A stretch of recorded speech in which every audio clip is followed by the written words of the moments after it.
코로나19 신규 확진자 수가 이틀째 600명대로 집계된 가운데 정부가 내일 거리두기 조정안을 발표합니다. 정부는 또 최근 백신 예방접종 사전 예약이 진행 중인 60에서 74세 예약률이 점점 떨어지고 있다며 적극적인 참여를 당부했습니다. 이와 함께 해외에서 서로 다른 백신을 1, 2차에 나눠 맞는 교차 접종 연구 결과가 나오면서 국내 적용 가능성도 주목됩니다. 자세한 내용 류재복 해설위원, 이형민 세브란스 병원 진단검사의학과 교수와 살펴보겠습니다. 두 분 안녕하십니까? 예. 자, 먼저 추세를 살펴보면 최근에 이 추세가 위협적일 정도로 이렇게 확 늘거나 아니면 또 안심할 정도로 이렇게 확 줄지도 않는 그런 상황이라고 봐야겠죠. 어제 방역 당국이 그런 식으로 정의를 했더라고요. 예. 균형 상태다. 그러니까 확산과 억제가 서로 이제 팽팽하게 균형을 맞추고 있다. 그런데 이제 상당히 불안한 균형이죠. 지표를 놓고 봐도 지표도 엇갈립니다. 그러니까 예. 이른바 발생 후에 집계되는 후행 지표들을 보면 일단 지난 일주 동안의 확진 환자 수는 하루에 600명을 또 넘어섰습니다. 그리고 수도권 지역의 감염 재생산 지수도 이를 넘겼고, 그다음에 감염 경로 불분명 비율도 올랐고, 이렇게 여러 가지로 이제 그 지표들이 좋지 않은 지표도 있고, 네. 그다음에 이제 선행 지표로 볼 수 있는 이동량 부분은 또 감소를 했습니다. 그건 왜냐하면 아무래도 5월 초에는 워낙 연휴도 있고 어린이날도 네. 있어서 이동량이 많았는데 지난주는 조금 이제 이동량이 좀 많이 줄어드는 그런 상황이기 때문에 그러니까 불안한 균형이 유지되고 있다. 뭐 이 정도를 볼 수 있고요. 제가 계속 말씀드린 것처럼 이제 그 5월 초의 영향이 언제까지 갈 것이냐. 저는 한 이번 주 정도까지 갈 것으로 보는데 그것이 어떻게 마무리되느냐에 따라서 아마 이제 그 전체적인 상황이 안정세로 가느냐 아니면 계속 불안한 균형을 유지하느냐 이렇게 가름이 될 것 같습니다. 예. 네. 감염 경로도 주목되는데 가족과 지인과의 개별 접촉을 통한 그 감염 경우가요. 감염 비율 집계 이래 최고치를 기록한 것으로 그렇게 나타나고 있습니다. 어떻게 봐야 될까요? 네, 맞습니다. 이제 그 지난 2주 동안 그 신고됐던 8,500명 정도에 대한 분석해 보시면요.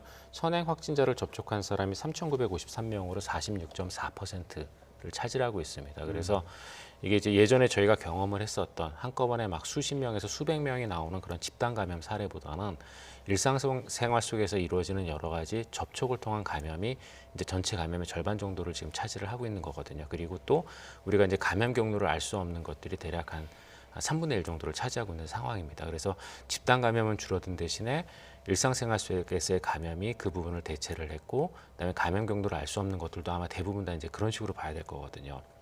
그래서 여기에 대한 주의가 필요한데 문제는 이걸 어떻게 막을 수 있느냐라는 측면이거든요. 근데 이게 일상생활 속에서 이루어지는 감염들이다 보니까 결국은 이거를 막기 위해서 저희가 할 수 있는 거는 크게 두 가지밖에 없습니다. 하나는 개인 간의 사회적 거리두기, 개인이 하는 사회적 거리두기를 강화하는 방법이 하나가 있고요. 두 번째로는 이제 전반적인 우리나라 사회 전반에 걸친 사회적 거리두기를 강화하는 방법이 있는데, 그런데 사회에 대한 사회적 거리두기를 강화하는 거는 우리가 이미 지난 연말부터 경험을 했겠지만 굉장히 많은 또 부작용들을 불러일으키거든요. 그래서 그런 것들을 좀 하기 어려운 측면들이 좀 일부 있습니다. 그래서 지금 현재 우리가 지금 할 수 있는 거는 각각의 개인이 할 수 있는 사회적 거리두기들, 그러니까 뭐 마스크 착용 이런 것들은 잘하고 계시지만 그 외에 어떤 개인적인 친목 모임이나 이런 것들을 좀 가급적 최소화하는 수밖에는 지금 없을 걸로 보입니다. 예. 이 사회적 거리두기가 이제 일단 잘 지켜지는 것이 중요하다라고 말씀하셨는데, 정부가 내일 이제 새로운 거리두기 개편안을 이제 단계 조정을 해야 되는 그런 상황인데, 일단 지금까지의 단계를 그대로 유지할 것이다 이런 전망이 나오고 있거든요. 그러니까 7월부터 새 거리두기 개편안을 적용할 가능성이 있기 때문에 그 전까지는 일단 지금의 수준을 유지할 것이다 이렇게 예상해 보면 될까요? 그러니까 쭉 말씀드린 것처럼 지금은 뭐 단계를 조정할 시기도 아니고 예. 조정할 방법도 없습니다. 왜냐하면 지금 상황 자체가 심각하지도 않고 안정적이지도 않거든요. 그렇기 때문에 뭐 당연히 연장이 될 가능성이 있고요. 지금 쓸 수 있는 수단이 이제 두 가지인데요. 지금 쓰고 있죠. 5인 이상 사적 모임 금지, 그다음에 이제 유흥업소를 비롯한 다중이용시설 영업 제한 두 가지인데요. 이 두 가지를 풀게 되면 확진 환자가 늘 것이고, 그렇다고 더 조이게 되면 사실 지금 뭐 거의 한계점에 도달한 그 자영업자들이나 소상공인들 불만 때문에 어려울 겁니다. 그래서 지금의 전략은 그대로 가면서 백신의 접종자가 늘면 늘수록 확진 환자는 조금씩 줄 거거든요. 그렇게 해서 7월 전까지 하루 발생 500명 밑으로 맞춰서 7월에 새 거리두기를 개편안을 적용하지 않을까 그런 전망입니다.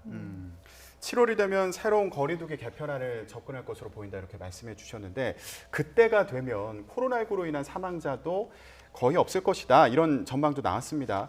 아무래도 고령층 백신 접종이 늘면서 이런 전망이 나오는 건지 어떤가요? 예, 맞습니다. 이제 우리나라에서 이제 그동안 사망하셨던 코로나19로 인해서 돌아가신 분들에 대한 여러 가지 그 지표를 보면요. 60세 이상의 그 사망자가 전체 사망자의 한 95% 정도를 차지합니다.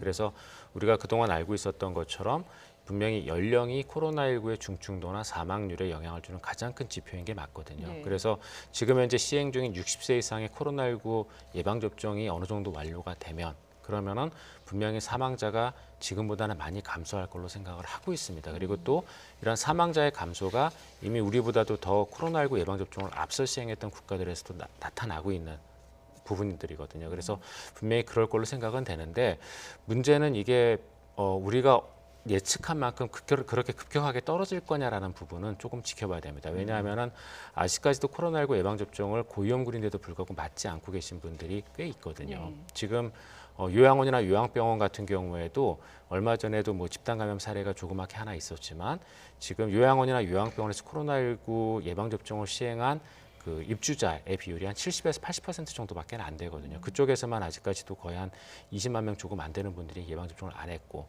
그다음에 75세 이상 같은 경우에도 거의 65만 명 정도가 아직도 예방접종을 안 했습니다. 그래서 그분들 같은 경우에 그분들까지 다 포함을 해서 예방접종이 완료돼야 그래야 우리가 이제 실제로 코로나19로 인해서 돌아가시는 분들이 아주 효과적으로 줄어드는 그런 현상을 보게 될 거고요.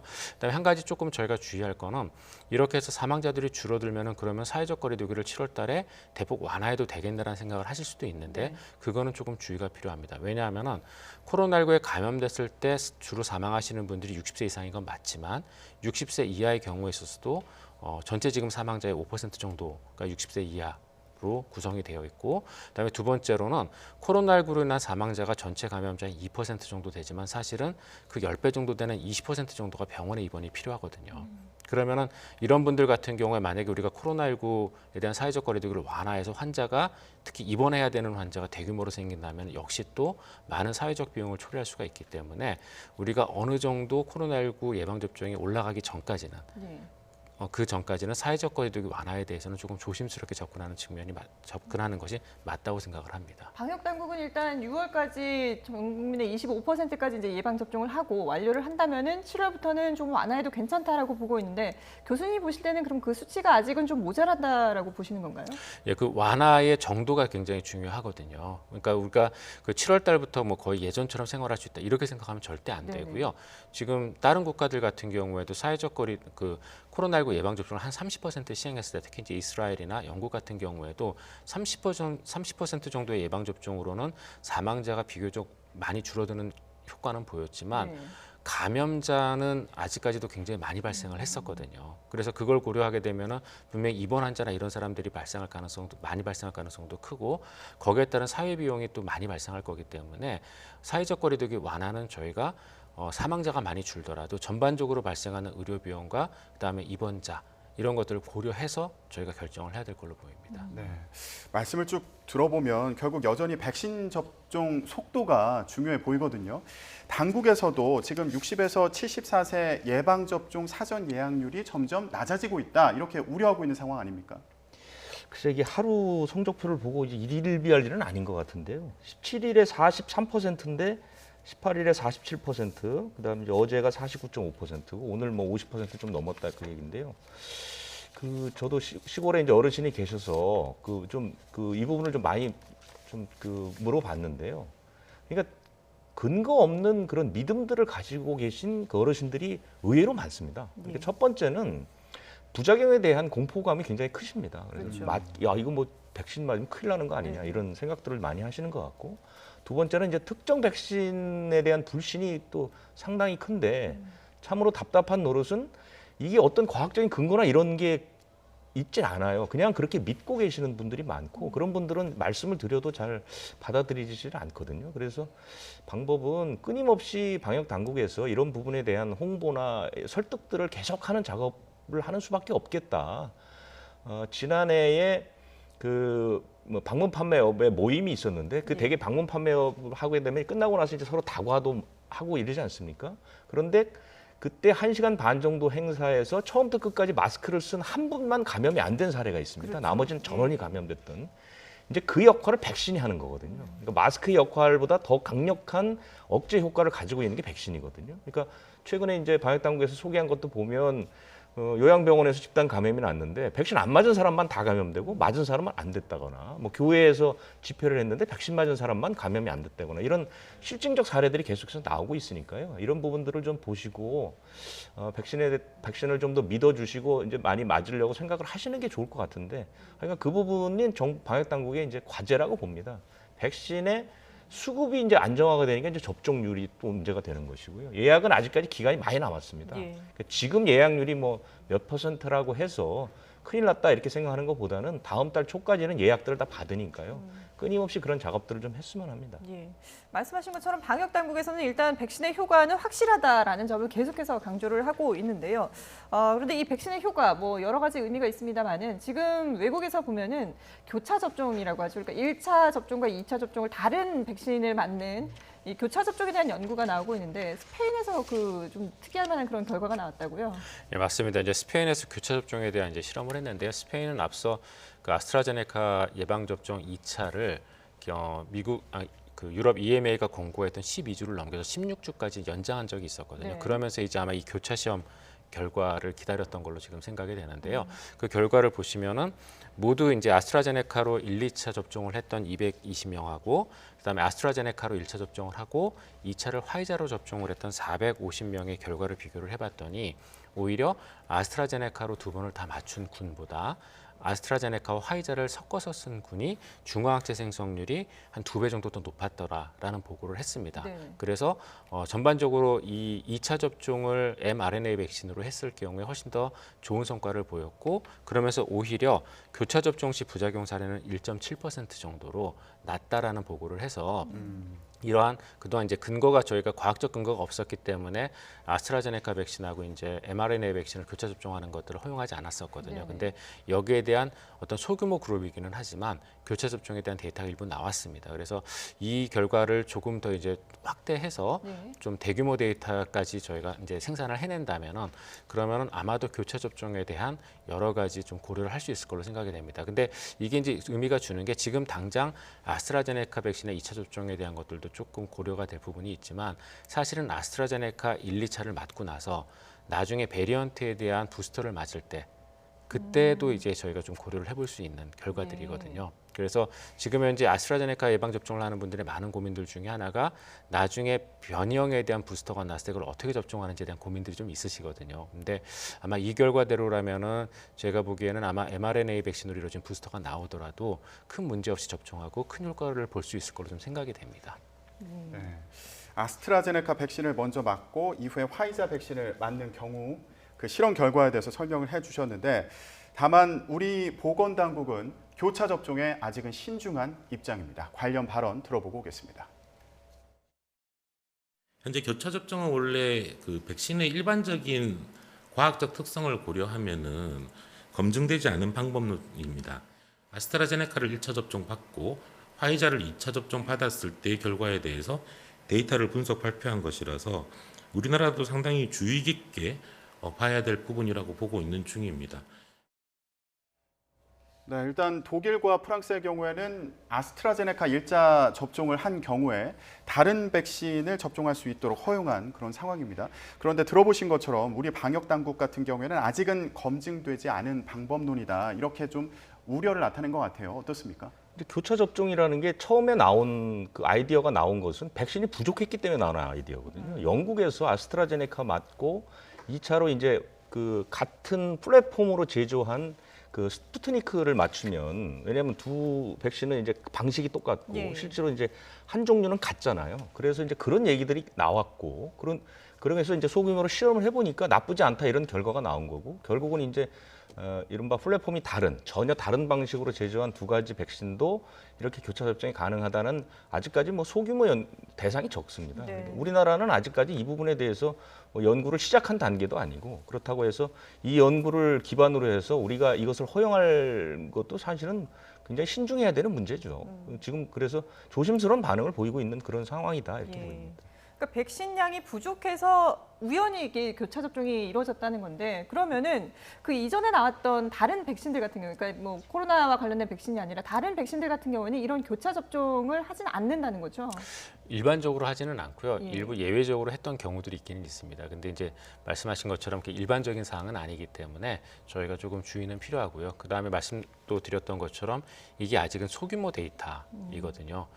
저희가 이제 교차 접종을 하게 되면은 몇 가지 좀 주의할 것들이 조금 더 있습니다. 사실은 그 어떤 부분이 있냐면은 지금 스페인의 데이터에서는 교차 접종을 했을 때 그 이상 반응 보고율이 1.7%로 낮다고 했지만 네. 사실 얼마 전에 있었던 그 영국 쪽의 데이터에서는 이상 반응이 조금 더 높았거든요. 그래서 두통이라던가 발열이라던가 피로도를 느끼는 비율이 동일 백신을 접종했을 때에 비해서 교차 접종을 했을 때 한 2배에서 4배까지도 높았다는 사실 보고가 있었습니다. 그게 하나가 그래서 굉장히 중요하고 두 번째로는 이렇게 교차 접종을 했을 때 이제 저희가 여러 가지 그 항원이나 이런 것들에 따른 항체들이 형성이 될 텐데 그 항체들이 어떤 반응이 다른 것들을 일괄적으로 예측할 수 있는지 그런 부분들에 대해서 즉 효과에 대한 부분들이 지금 소규모 데이터에서는 입증은 됐지만 네. 이게 대규모 데이터에서 어떻게 나올지에 대해서는 저희는 아직은 좀 데이터가 좀 부족하다고 생각을 하거든요. 그래서 이런 부분들까지 전부 다 입증이 되고 나서 그러고 나서 저는 교차 접종을 하는 게 맞다고 생각을 하고요. 다만 이제 유럽 같은 경우에는 이제 말씀 주셨던 것처럼 백신의 어떤 수급이나 이런 여러 가지 문제가 있었기 때문에 현재 이제 5개국에서 교차 접종을 하겠다라고 지금 결정을 했습니다. 그래서 네. 최근에 어저께 밤에 나왔던 유럽 ECDC의 그 아스트라제네카 백신에 대한 그 최근 가이드라인에 한 5개국 정도는 이제 그 mRNA 백신으로 2차 접종을 하겠다라는 그 결정을 하기는 했는데요. 네. 근데 여기에 대해서는 조금 더 상황을 지켜보기는 해야 될 것 같습니다. 네. 근데 이게 교차 접종이라 하더라도 1차에서 아스트라제네카를 맞고 2차에 뭐 화이자라든지 이 mRNA 방식을 투여하는 건 있는데 이게 순서가 바뀌는 경우는 없는 거죠? 순서가 바뀌는 경우도 일부 있었던 걸로 지금 되어 있는데요. 그래서 1차에서 화이자를 맞고 2차에서 이제 아스트라제네카를 맞았던 사례도 일부 있습니다. 있는데 이제 그런 경우에도 보시면은 그걸 뒤집은 거나 아니면은 그러니까 화이자를 먼저 맞추거나 네네. 아스트라제네카를 먼저 맞추건 교차 접종을 하면은 영국 데이터에서는 분명히 한 1,5배 정도 이상 반응이 더 많은 걸로는 나왔습니다. 네, 알겠습니다. 자, 교차 접종이 백신 수급과 또 효과 또 접종률에 어떤 영향을 미칠지 좀 더 지켜봐야겠고 연구 결과도 지켜봐야겠습니다. 자, 이런 가운데 문재인 대통령이 한미 정상회담을 위해서 미국 워싱턴에 도착했습니다. 이번 방미에서도 한미 간의 백신 협력이 큰 이슈가 될 것으로 보이는데 앞서 해리스 부통령이 백신 지원에 있어서 한국의 우선순위를 두고 있다 이런 발언을 해서 좀 기대감이 있는 상황입니다. 어떻게 전망해 볼 수 있을까요? 이 처음에 이 한미 정상회담에 이제 백신을 좀 지원받는 문제, 그러니까 뭐 그 백신 스와프라고 하는 얘기가 나왔을 때는 우리가 백신 수급이 좀 불안정할 때였거든요. 근데 지금은 상황이 좀 바뀌었습니다. 우리가 그렇게 불안정한 상황은 아니거든요. 그런데 이제 미국은 사실은 백신은 이제 한시름은 돌린 나라죠. 왜냐하면 미국은 딱 국가에서 그 모더나라는 특정 회사를 딱 지정을 해서 최대한 시간 내에 이제 개발을 했고 네. 다른 나라 수출도 안 하고 이제 국민들에게 집중적으로 맞췄고 이미 이제 미국은 뭐 성인은 절반 이상이 맞은 거 아닙니까? 그러니까 저 승인도 안 난 아스트라제네카는 뭐 또 몇천만 명분이 생산이 되니까 이걸 또 다른 나라에 제공해주겠다 뭐 이런 식의 얘기를 하는 것인데 우리나라는 그것을 뭐 스와프 형식으로 지금 받아야 될지는 사실 저는 개인적으로 그런 정도의 상황은 아닌 것 같다고는 보입니다만은 어쨌든 우리가 지원을 받게 되면 지금은 이제 물량을 많이 확보하는 게 나쁘지는 않으니까요. 그런데 사실은 뭐 회담이라는 게 사실 주고받는 부분들이 있지 않습니까? 그래서 백신을 받기 위해서 너무 많은 것을 주지 않는다면 서로 협력하는 방식에서 정상 사이에서 뭐 좋은 합의가 있다면 좋고요. 지금 뭐 물밑에서 뭐 몇 가지 얘기들이 좀 조율되는 부분들이 있습니다. 근데 이건 뭐 결과가 아직 안 나왔을 테니까 말씀드리기 좀 어렵지만 어쨌든 단순히 백신 지원뿐만 아니라 다른 방식, 뭐 개발이라든가 이런 네네. 부분에서도 좋은 그 협력 결과가 나온다면 뭐 좋은 거지만 저는 백신을 얻기 위해서 다른 것을 뭐 과도하게 제공하거나 포기하는 협상은 안 했으면 좋겠다는 게 개인적인 생각입니다. 예. 어쨌든 지금 코로나19 상황 이후에 지금 문재인 대통령이 처음 이제 순방을 나가는 것이고 또 이제 한미 정상이 이렇게 직접 마주 앉아서 회담을 하는 그런 상황이라 상당히 관심을 가지게 되는데요. 근데 지금 최근에 미국에서는 백신을 접종한 사람들은 실내에서는 마스크를 벗고 서로 이제 얘기를 할 수 있게 허용하지 않았습니까? 그렇다면 혹시 이제 두 정상도 백신 접종을 완료한 상황인데 한미 정상회담에서도 두 정상이 마스크를 벗은 모습을 볼 수가 있을까요? 어떻게 예상하세요? 이제 저도 굉장히 궁금한 예. 사항인데요. 근데 이제 미국 같은 경우는 연방제다 보니까 미국 CDC가 이제 그런 권고안을 발표를 해도 각 주별로 받아들이는 게 조금씩 다 다릅니다. 네. 그래서 제가 최근에 그 미국의 DC, 그러니까 워싱턴 DC의 그 미국 CDC 권고안에 대한 것들을 찾아봤더니 워싱턴 DC 같은 경우도 미국 CDC 권고안을 수용은 했습니다. 수용은 했는데 근데 그 수용하면서 뭐라고 되어 있냐면은 전반적으로 실내 모임을 하더라도 이제 예방 접종을 완료한 사람 마스크를 안 써도 되지만 다음과 같은 경우는 반드시 써야 된다라고 또 정의가 돼 있습니다. 그게 이제 의료기관, 예. 대중교통, 그다음에 학교 이런 데는 반드시 예방 접종을 한 사람도 아직도 써야 됩니다.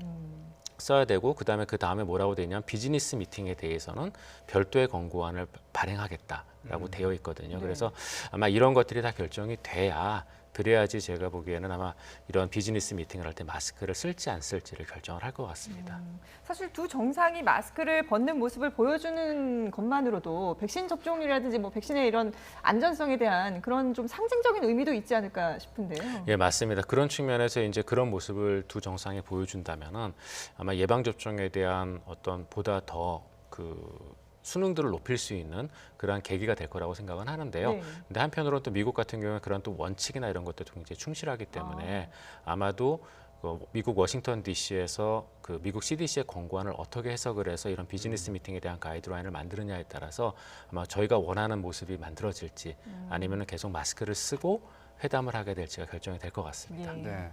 회담 모습도 모습인데 아까 언급했던 것처럼 회담 내용에서 어떤 결과가 나올지도 주목이 되는 상황입니다. 류재복 위원에게 좀 질문이 있는데 아까 그 백신 스와프에 대해서 얘기하지 않았습니까? 백신 스와프라는 건 우리가 미국에서 백신을 지원을 받고 나중에 갚는 방식을 예상해 볼 수 있을 그렇습니다. 것 같은데 문재인 대통령이 앞서서 백신 글로벌 허브가 되기를 기대한다 이렇게 얘기했거든요. 이 의미도 좀 해석을 해봤으면 좋겠어요. 그것은 이제 지금 이제 전 세계에서 백신 공장을 가장 많이 갖고 있는 나라가 인도입니다. 그리고 미국도 굉장히 많습니다. 예. 우리나라도 지금 그 몇몇 곳에서 지금 생산을 하고 있죠. 근데 우리가 지금 백신 개발의 선두주자가 되기는 어렵지만 우리는 그 백신을 제조하는 데 있어서는 상당한 기술력을 갖고 있는 것으로 전 세계에서 평가를 받고 있습니다. 네. 그리고 우리나라가 전 세계적으로 코로나19 상황을 잘 대처하는 나라로 꼽히기 때문에 많은 제약회사들이 이 백신을 우리나라에서 생산하는 것을 원하고 있습니다.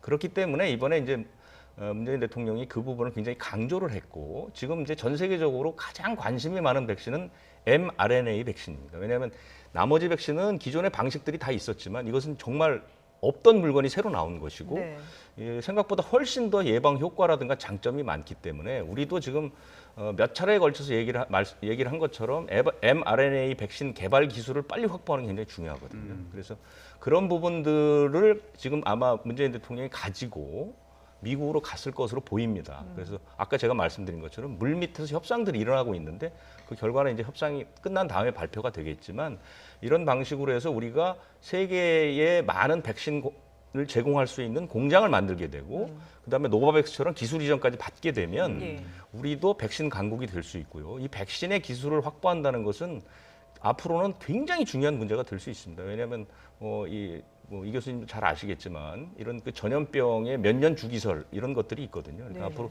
이것이 끝이 아니라 계속해서 비슷한 양상이 벌어질 것이기 때문에 그런 그 허브가 된다든가 기술을 우리가 갖고 있다는 거 이건 굉장히 중요한 의미라고 봅니다. 예. 의료진 입장에서도 사실 이런 기술 이전이라든지 이런 부분은 상당히 좀 고무적인 그런 부분 아닐까 싶은데요. 예, 맞습니다. 저희가 이제 생산에 대한 부분도 분명히 중요하지만요. 네. 또 개발에 대한 만약에 기술 이전도 받을 수 있다면은 그러면 지금 해설위원님 말씀하셨던 것처럼 장래에 또 생기는 신종감염병에 대한 분명히 명확한 대응이 될 수 있다고 생각을 하거든요. 예. 그리고 굉장히 좋은 무기를 또 저희가 하나 또 얻는 거기 때문에 그런 측면에서도 저도 굉장히 기대감이 크긴 합니다. 네, 지금 저희가 한미 정상회담 관련해서 얘기를 좀 하고 있는데 이제 국내 상황 잠시 짚어보도록 하겠습니다. 주한 미군 기지에서 일하는 한국인 직원이 확진 판정을 받았습니다. 예, 그런데 다른 확진자와의 접촉을 통해서 감염된 것으로 보이는 상황이고요. 기지 내 백신 접종률이 76%라고 하는데 그런 만큼 집단 감염의 우려는 적다. 뭐 이런 분석도 나오고 있습니다. 이건 어떻게 봐야 될까요? 예, 저도 뭐 거기에 대해서는 동의를 합니다. 근데 이제 한 가지 변수가 있는데요. 그 변수는 결국 변이형 문제입니다. 이게 지금 주한 미군 기지 내에서 발생한 감염이다 보니까 이 감염이 지금 어디서 시작했는지를 모르겠거든요. 그다음에 이 감염을 일으킨 그 코로나19 바이러스의 유전형도 지금 정확하게 파악이 안 돼 있는 상황인데요. 지금 현재 이 변이형에는 우리가 알고 있는 뭐 영국, 남아공, 뭐 남미 변이형도 있지만 사실 미국 자체 내에서 생긴 변이형들도 있습니다. 그래서 그런 변이형 같은 경우에는 우리가 이제 코로나19 예방 접종을 하더라도 일단 그 감염 예방률은 한 60% 정도까지 떨어지거든요. 그래서 아마 중증 감염으로 가는 건 다 차단이 되겠지만 적어도 코로나19 감염에 대한 예방 효과 자체는 미국 변이형도 좀 떨어지는 편이기 때문에 만약에 이 그 감염이 그런 미국 변이형에 의한 것일 가능성이 있다면 그러면은 크진 않더라도 어떤 소규모 정도의 집단 감염 정도는 생길 수 있을 가능성이 있다고 봅니다. 근데 그렇지 않다면은 아마 이 정도의 예방 접종률이라면 제가 보기에 큰 문제는 없을 걸로 보입니다. 예, 알겠습니다. 네, 지금까지 코로나19 상황 유재복 해설위원 그리고 이형민 세브란스 병원 진단검사의학과 교수와 함께했습니다. 잘 들었습니다.